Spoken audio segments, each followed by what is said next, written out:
Yeah. Okay, so hi, as I mentioned, I'm a psychologist and I'm kind of activist in the food sovereignty movement. So I'm not a scientist in this particular area. Just to mention, I am a scientist, but in psychology. So, but I feel that it really influenced the way I perceive how can we diagnose farm ecosystem and what is important. So basically, last year, we ran as Nyeleni Polska a project called Agro-Permalab, which is composed of several components. And one part of this was a workshop for food sovereignty activists. And another was kind of preparation and design a tool that will help farmers to diagnose their farm ecosystems. So what is important in our approach is, can we close this door? What is important in our approach and what we feel it might be a bit different from this more, let's say, scientific approach I will explain in a moment. It's that our starting point was that we really would like to help farmers, people who really own farm, who run farm, to understand their ecosystems. Because what is normally problematic for lots of farmers is that they have really embodied knowledge, non-verbal, transparent. They are not aware of their own practices. No, we cannot turn it off, wait. Okay. They are not, sometimes they are not aware of their own practices they are using, the good practices they are using. They are mostly kind of unconscious. Yeah? So, and that's because they kind of gather the knowledge about the way they are running the farms in a procedural way. So they are basically running the farm, they are understanding the ecosystem by being embodied in the ecosystem. So what we really wanted to help them to understand, because like the ending point of what we would like to propose to farmers is basically a tool that will help them to transform their farms ecosystems to more agroecological and permacultural ways. Yes, so but in order to design, first you have to observe what is there, and to observe what is there, you really need to have some tool, because otherwise, as I mentioned, we are dealing with very procedural embodied knowledge that's very difficult to verbalize. So, okay, so another important assumption we took into consideration when designing this tool is this kind of synergy between agroecology and permaculture as kind of two movements or disciplines, let's say, that are developed a bit differently from a different, let's say, directions. So as agroecology, as I understand it, developed more from the, let's say, scientific approach to more social movement until the practices, let's say, how to run the farm. With permaculture is a bit different, as I understand it. So it's basically that it started with practices, then it developed into social movement, and it ended up with the scientific approach. So basically, from what I've read, like when you search for permaculture, it's much more, you can find it in like where people search for permaculture, where's the permacultural knowledge, let's say, where people search for it is in Google. Yeah? So it's basically something that people search not in a scientific databases, and as opposed to agroecology is rather scientific environment. It's rather common in scientific environment. So that's one thing, is that we really would like to combine these two in this tool, plus like permaculture underlie one areas of ecosystem, and agroecology puts some pressure on more social and political issues too. So we would like to combine this more, let's say, farm-centered permacultural approach with this more food system-centered agroecology approach in this tool. And yes, we also wanted to see the farm as a very complex ecosystem, like a system that is basically built from subsystems, that are also built from subsystems. So this is how we would like to see this, and that was our way to approach this tool design. And very important issue that I feel is the one that basically differentiates our approach from what is already there in the scientific literature. I mean, all these tools to evaluate agroecology is basically that we would like to have with this tool this idiographic instead of nomothetic approach. And what do I mean by this is that with nomothetic approach, it's more common to this biological sciences where you try to generalize, you try to compare, you have this more quantitative approach that you have some numbers and you describe some entirety in the way that allows you to compare it with others.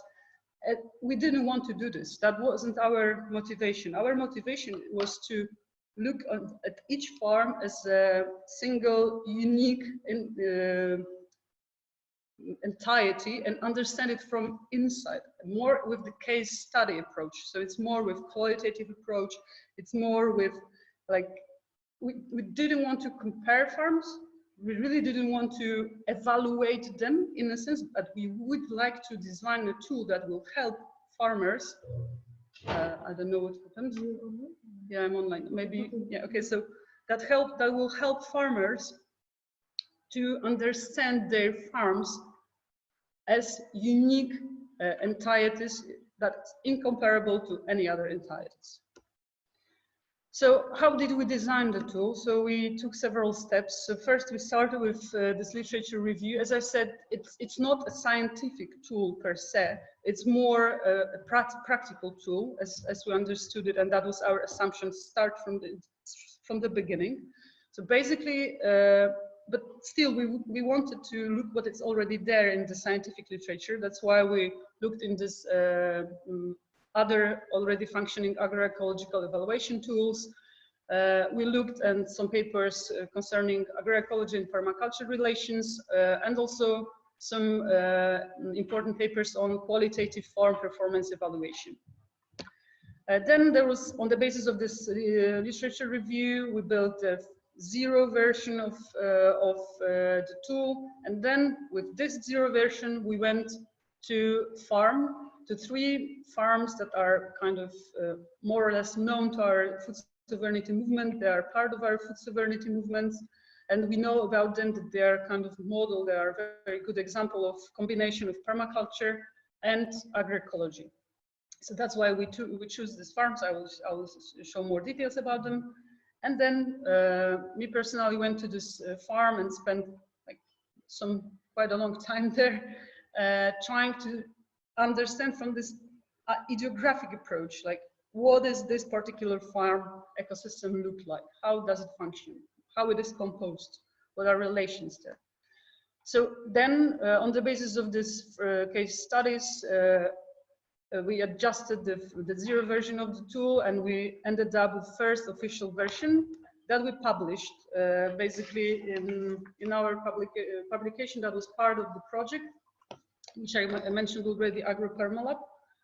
And still, this is very important to stress that this first official version is not the last version. Yes? So we still think about, you know, as I mentioned, we published it during this workshop, and we also consulted with people that were on the workshop in order to have some idea what can we do later, how can we use this tool, how can we improve it further.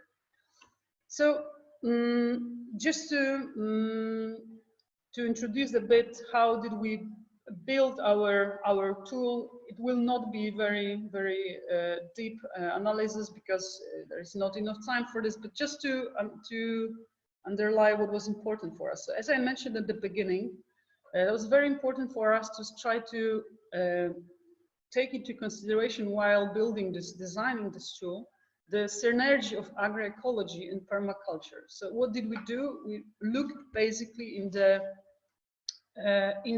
principles proposed by permaculture, which is like one example of, I assume, one of the most common principles of permaculture were proposed by David Holmgren, which you can see on the left. So we looked into this rules, plus we looked into the principles of agroecology or pillars of agroecology proposed both by FAO as this official let's say entirety, plus we also included, we took into consideration as I mentioned, pillars of agroecology proposed by food sovereignty movement and La Via Campesina. So what we tried to do was try to look at try to understand how can we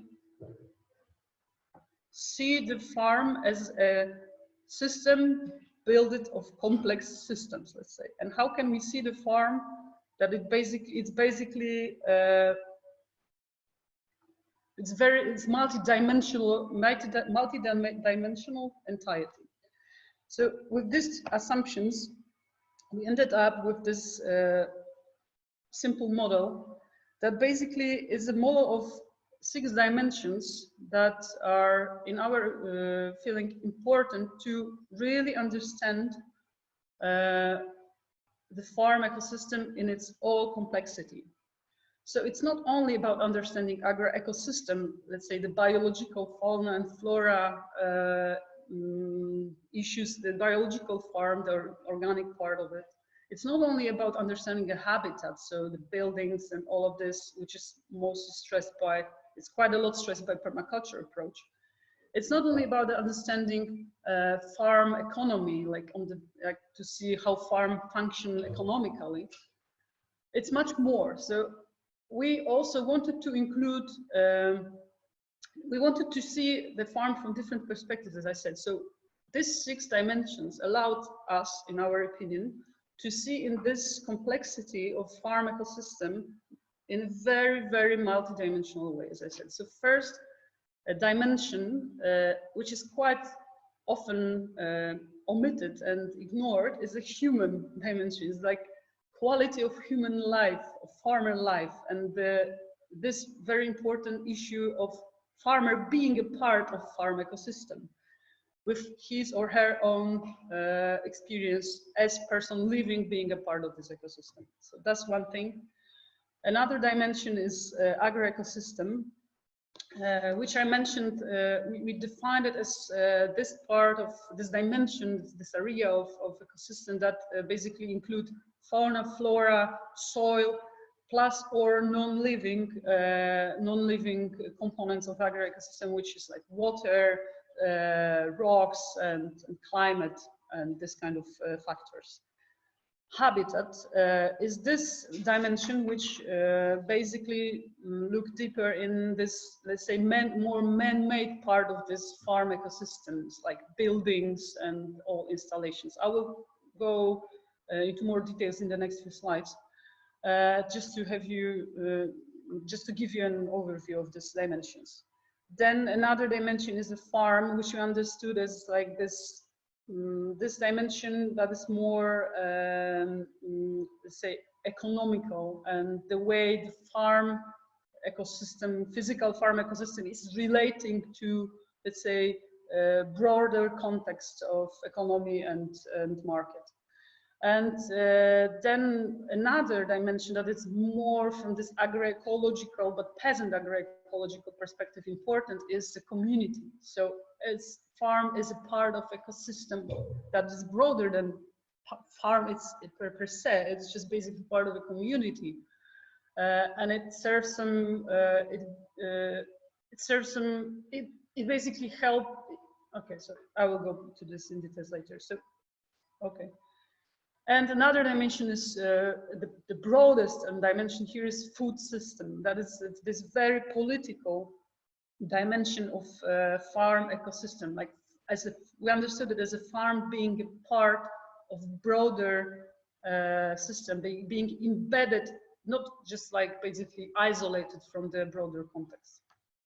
Okay, so I went very briefly through these dimensions, and now I would like to show you, because for each dimension we identified several sub-dimensions or areas of interest that are important for each dimension, that when doing this diagnosis or self-diagnosis, you have to look deeper into to understand how your farm is functioning.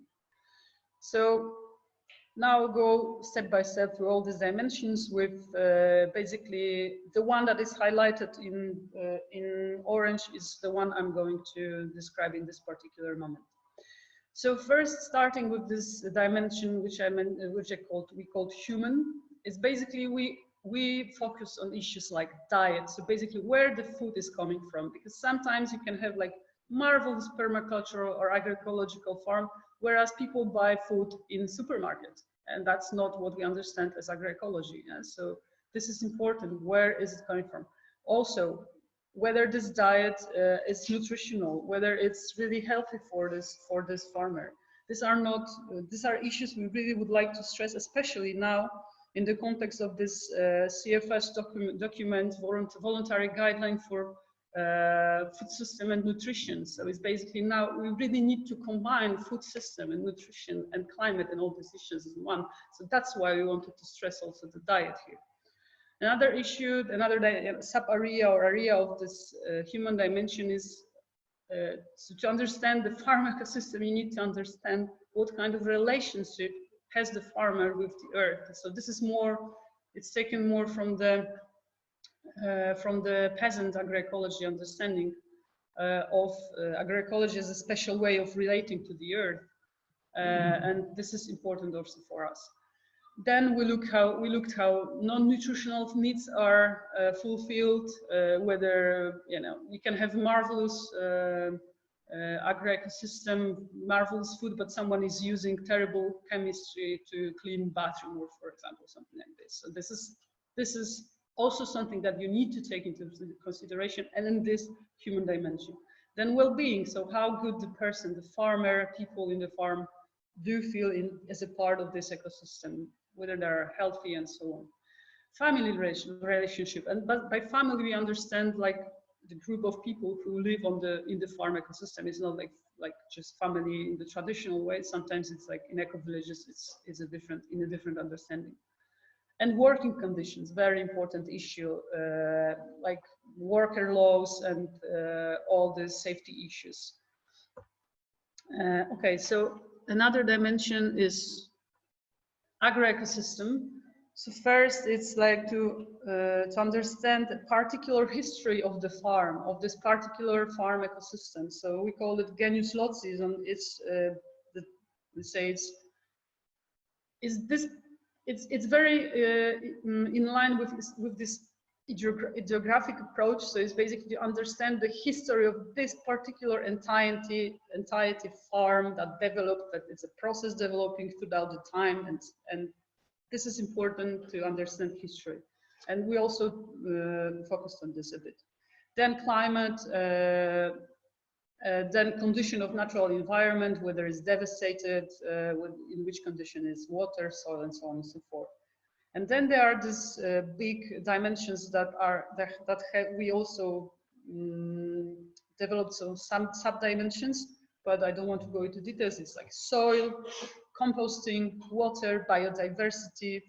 Within biodiversity, we also put seeds, and this issue related to seeds, which Denise is going to describe later, as I understand, and flora and fauna. Okay, I need to speed up a bit. Yeah, so then another dimension is habitat, and this we have sub-dimensions like design. So whether farmer is using some design system, like for example permaculture or user experience design or whatever. Whether it has this very systematic approach to designing the farm, then how space is organized, what kind of buildings are there, what they are built from, and so on and so forth. How energy is managed, and also how waste is managed.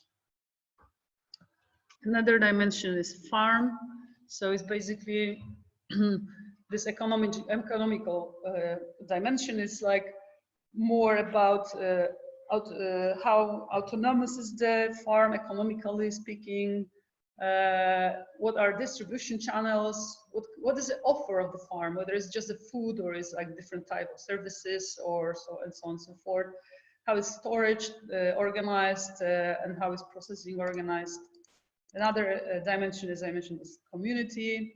And here we have the knowledge exchange, social relationships, cooperation with other farmers and other organizations and associations, events organized on the farm, rights, and important issue, rights of the unprivileged, especially women and young people, youth, which is very strongly underlined by all FAO documents and also peasant movement approach. How these issues are organized on the farm.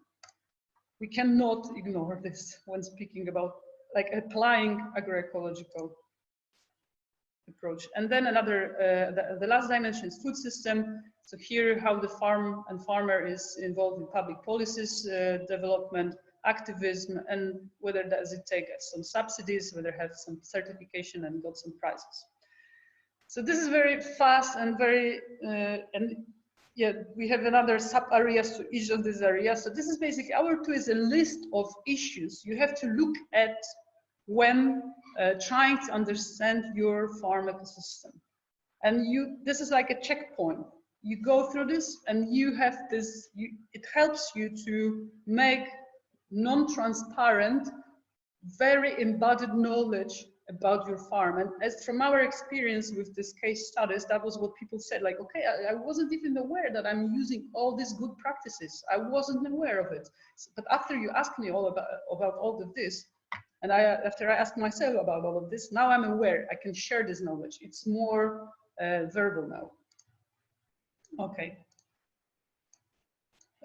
So a few hints how we suggest to use the tool. So these are more hints for user, which are sometimes which require sometimes some soft skills and some experience of in doing interviews and basically in doing some research and in skills in observation. So first rule and first hint is like basically when you use this, when you diagnose your farm, try to see what it's there, not what would you like to see, which is very difficult once you really don't want to see some problems sometimes. But at the same time, we propose to use this appreciative inquiry, this approach that basically look more on good practices than try to find some problems. So it's rather speaking about what do I do good, what is good in what is my good practice, and to share it and to strengthen this one.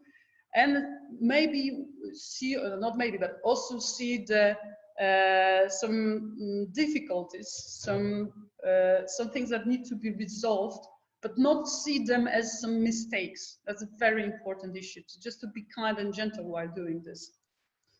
Our tool is not thought as a control tool. It's just rather to understand better, to see what it's really there. So another thing is ask for help. So of course, you can use it to self-diagnose yourself, but it's good to have a different perspective. It's good to ask someone to ask you questions, to help you to understand, to have this another eyes looking with you on your farm.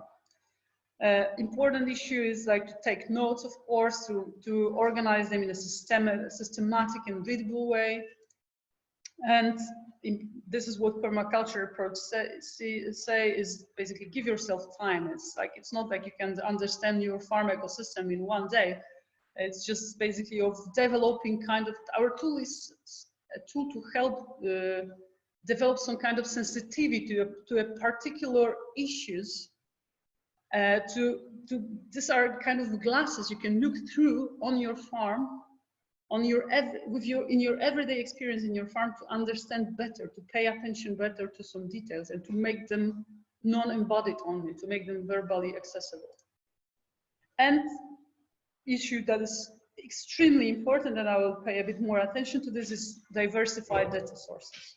So what we did into our case study analysis in our case studies was we really looked and we used different types of data. So first we did interviews, very in-depth interviews. It took us like 8 hours per farmer to do this, to went through all this dimension. I was extremely demanding, and yeah, that's also something I'm going to mention as a self-criticism after.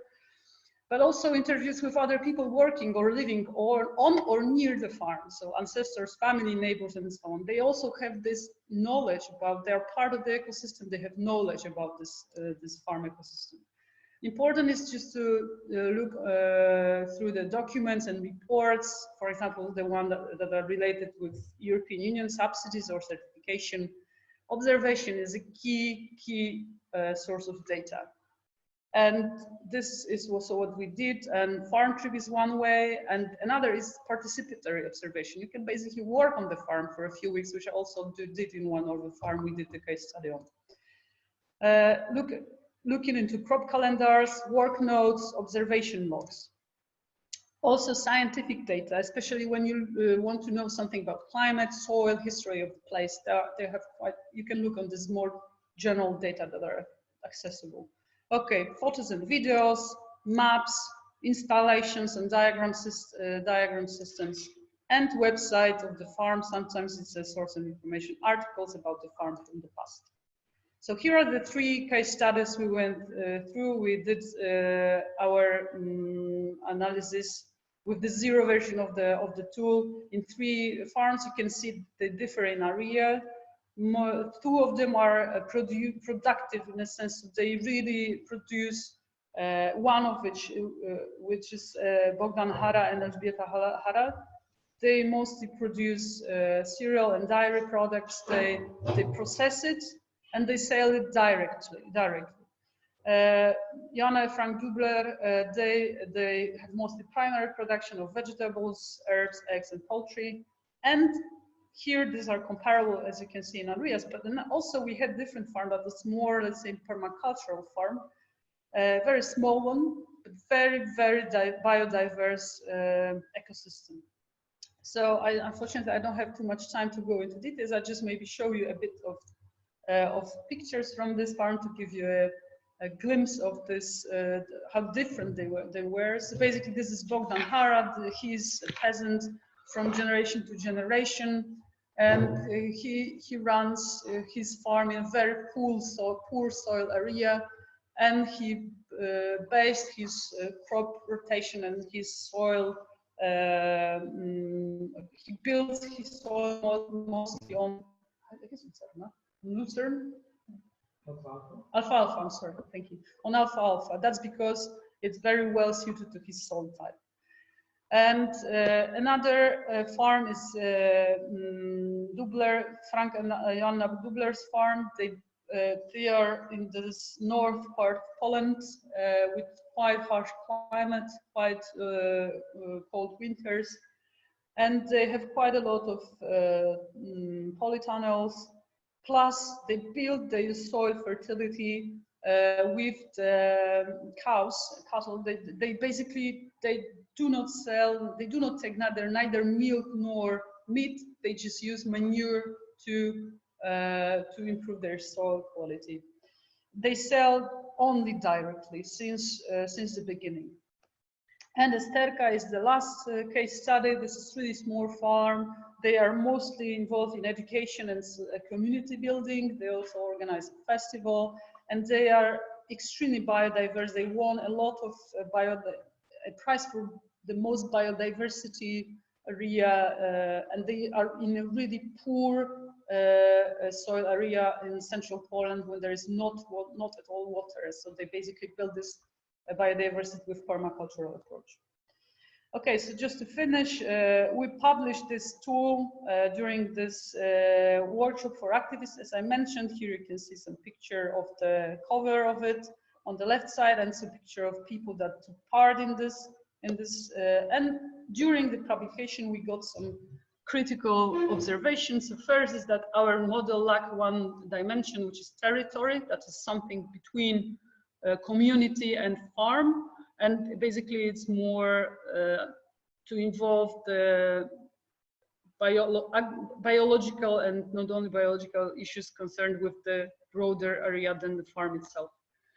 Also that our tool requires a lot of time, and basically these interviews we did was too long, and that was also what farmers said, and that was also what I felt after 8 hours of constant interviewing. It's a bit too much. Another issue is that still the format we have, it's usable for experts and people with research experience. It's still a list of bullets of areas that it's important to look at, but we lack translation into questions you're supposed to ask. That was my assumption, bad assumption, that people will be able to ask, to build the question on the basis of areas they're supposed to investigate, whereas it appeared it's not so easy. And also a lot of agricultural knowledge is required. So a farmer can do it, or other farmer can do it, but someone from outside, it's quite impossible for this. And a nice suggestion was to give feedback to the farmer. Once I did this diagnose, maybe it is good to give back this to give some advices how to improve stuff and how to apply agroecology and permaculture issues. So our further plans is, just to finish, we need to think now for whom is the tool usable. For this, we need to identify potential groups of users and prepare tool versions that will be adjusted to needs and abilities of the identified group users. And another issue is in what context is the tool usable, because there are different contexts we could use it in, and this we need to identify and then design training that will be suited for a different users group and in different contexts of the tool application. And the last thing is we think about developing a mobile application, supporting self-diagnosis with the tool, and enabling farmer-to-farmer knowledge exchange. So once you basically introduce some information about the farm about your good practices, you can share it. And that's all. Thank you for your attention. And yeah, I'm happy to have some questions. Here is my contact in case you want to ask about it. Thank you very much, Marta, and thank you all for listening.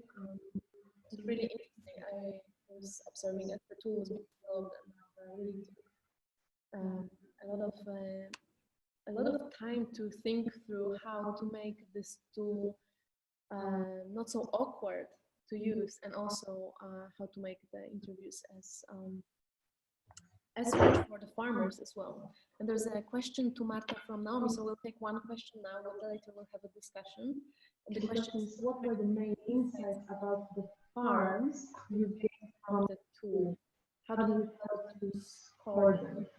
Oh, so that's the issue. We didn't score the farm. So this is what I mentioned at the beginning. It wasn't about scoring. It wasn't about assessing how good they are. It was for these people, for the farmer, to understand how their farm ecosystem is functioning, basically.